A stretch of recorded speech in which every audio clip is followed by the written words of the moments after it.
বাংলাদেশ বনাম অস্ট্রেলিয়ার ম্যাচে বাংলাদেশের জয়ের মূল কারণটা আপনি কোনটা রাখবেন? অনেকগুলো ইনসিডেন্ট হইছে। মেহেদী হাসান মিরাজের ৫ উইকেট পাওয়া, তার ব্যাটিং, দেন তানজিদ হাসান তামিমের সেঞ্চুরি অ্যান্ড হাসান মাহমুদের ফার্স্ট ইনিংসে ৬ উইকেট অ্যান্ড সেকেন্ড ইনিংসে ৩ উইকেট, টোটাল ৯ উইকেট।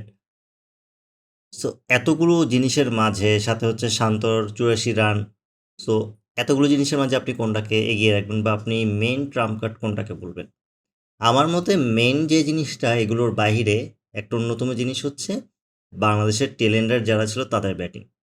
দেখেন বাংলাদেশ যখন ফার্স্ট ইনিংসে যেই মুহূর্তে হচ্ছে অস্ট্রেলিয়া নতুন বল পাওয়ার পর একটা কামব্যাক দিল, তারা পরপর ৩টে উইকেট নিয়ে ফেললো, তখন কিন্তু আলটিমেটলি বাংলাদেশে ৬ উইকেট পড়েছে অ্যান্ড লিড মোস্টলি ছিল ১০৫ থেকে ১০ রানের আশেপাশে এরকম। সো ওই মুহূর্তে আপনার বাংলাদেশের টেলেন্ডার নিয়ে তো আমাদের মোটামুটি আইডিয়া আছে। সো সেখানে কিন্তু প্রপার ব্যাটসম্যান নাই, বা প্রপার ব্যাটসম্যান বলতে কি ওখানে থাকে না যে একটু মারকুটে ব্যাটসম্যান বা কিছু রান করে দেবে, সেরকম কিন্তু নাই। তাইজুল অবশ্যই রিসেন্ট টাইম ভালো করতেছে, প্রত্যেক ম্যাচেই সে হচ্ছে ১৫-২০ রান আনার চেষ্টা করতেছে।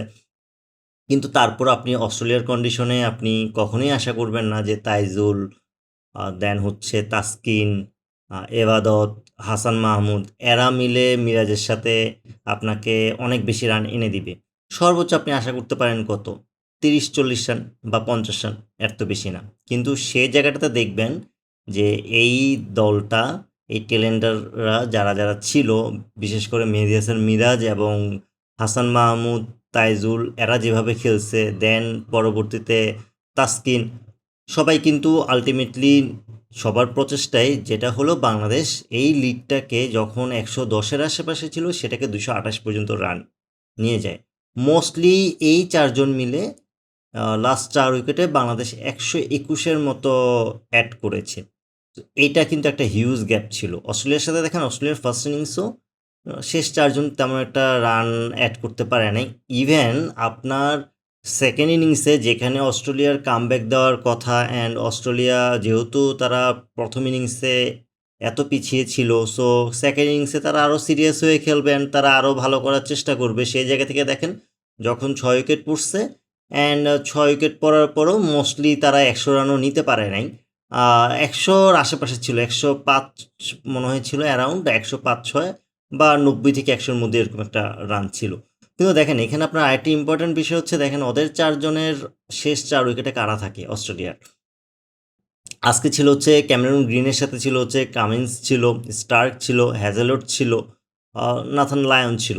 এখন এইখানে আপনি যদি স্টার্কের কথা চিন্তা করেন, কামিন্সের কথা চিন্তা করেন, নাথান লায়নের কথা চিন্তা করেন, প্রত্যেকেই ভালো ব্যাটিং পারে, প্রত্যেকেই ভালো ব্যাটিং পারে এবং বাংলাদেশের সাইডে যারা ছিল তাদের থেকে অনেক বেটার ব্যাটিং পারে। অ্যান্ড আপনি গ্রিনের সাথে যদি মিরাজের তুলনা করেন, গ্রিন অবভিয়াসলি অনেক বেটার একটা ব্যাটসম্যান অ্যাজ এ ব্যাটসম্যান।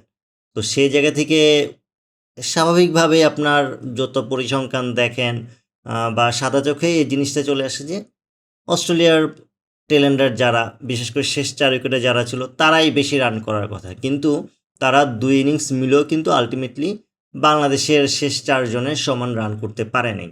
শেষ ৪ জন যেভাবে হচ্ছে ফার্স্ট ইনিংসের লিডটা যেভাবে এনে দিছে। সো এটাই কিন্তু ম্যাচের মূল ডিফারেন্সটা। অ্যান্ড আমার কাছে মনে হয় যে বাংলাদেশ আলটিমেটলি জিতছে এই জায়গাটাতেই। এই টেলেন্ডারদের কথা বলতে গেলে যার নামটা চলে আসে সেটা হচ্ছে মেহেদী হাসান মিরাজ। মেহেদী হাসান মিরাজই কিন্তু আলটিমেটলি ৬৫ রান করে টেলেন্ডারদেরকে নিয়ে এই লিগটা আনতে সক্ষম হয়। অ্যান্ড এখানেই মূলত দুই দলের ডিফারেন্সটা ক্রিয়েট হয়ে যায়। অ্যান্ড মেহেদী হাসান মিরাজের কথা অবশ্যই আসতেছে আরেকটা কারণে, তার ৫ উইকেট পাওয়া। এই ৫ উইকেটটা স্পিনার হিসেবে দেখেন অস্ট্রেলিয়ার সাথে ব্যবধানটা গড়ে দেয়। অস্ট্রেলিয়ার স্পিনাররা কিন্তু তেমন একটা উইকেট পায় নাই, নাথান লায়ন খুব একটা সুবিধা করতে পারে নাই। সেই জায়গা থেকে কিন্তু আলটিমেটলি মিরাজে যে ফাইফার পেলো এবং যে সময়টাতে পেলো সেটা খুব গুরুত্বপূর্ণ ছিল। দেখেন তাদের মেন ব্যাটসম্যানদেরকে কিন্তু আলটিমেটলি মিরাজে আউট করলো এবং আজকের দিনে খুব ইম্পর্টেন্ট ছিল মিরাজের উইকেট পাওয়া। বাংলাদেশের উইকেট যখন দেখা গেল যে তারা আলটিমেটলি আপনার পার্টনারশিপ গড়তেছে অ্যান্ড ওই সময়টাতে যখন উইকেট দরকার ছিল তখনই মিরাজ একে একে অ্যালেক্স ক্যারি, ওয়েবেস্টার তাদেরকে আউট করলো এবং লাস্টে যে নাথান লায়নকে আউট করলো, এটা বাংলাদেশের জন্য খুব ইম্পর্টেন্ট ছিল। অ্যান্ড এই ম্যাচে আপনি ওই শান্ত যে কথাটা বললো যে আমাদের পুরো দলটাই man of the match, ultimately আমার কাছে সেটাই মনে হয়। দেখেন তানজিদ হাসান তামিমের 100টা যেরকম ইম্পর্ট্যান্ট, শান্তর 84 রান, অ্যান্ড হাসান মাহমুদের 9 উইকেট, সাথে মেহেদী হাসান মিরাজের 5 উইকেট অ্যান্ড 65 রান। এর থেকেও যে জিনিসটা খুব ইম্পর্টেন্ট সেটা হচ্ছে টেল এন্ডারদের ওই ব্যাটিংটা। তারা যেভাবে ধৈর্যের সাথে ব্যাটিং করছে এবং প্রতিটা রান তারা যেভাবে দলের খাতায় যোগ করলো, সেটাই মূলত অস্ট্রেলিয়াকে ম্যাচ থেকে বের করে দেয়। আপনার মতে এই ম্যাচের ট্রাম্প কার্ড কি? অবশ্যই কমেন্ট করে জানাবেন। ভিডিওটি ভালো লাগলে লাইক, কমেন্ট, শেয়ার এবং সাবস্ক্রাইব করে পাশে থাকবেন। আল্লাহ হাফেজ।